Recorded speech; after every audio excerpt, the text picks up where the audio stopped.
Good evening, Torsky TV. Dito ako sa Queenberry Grand Opening Salon. Siyempre, ito yung inayusan ni Kuya na barber.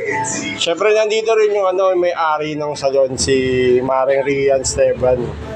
Siyempre, nandito din yung isang vlogger natin din, si Sis Janela Tesoro.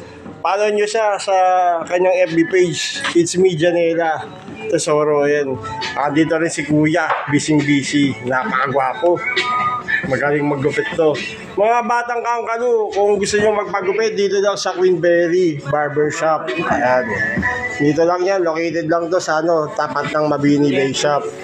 Ito yung pag nagpagupit ka, ito yung mga prices nila, yung haircut, 200, free shaved bird trim, 150, towel shave, 300, haircut scalp treatment, 500, highlights, 200, hair tattoo design,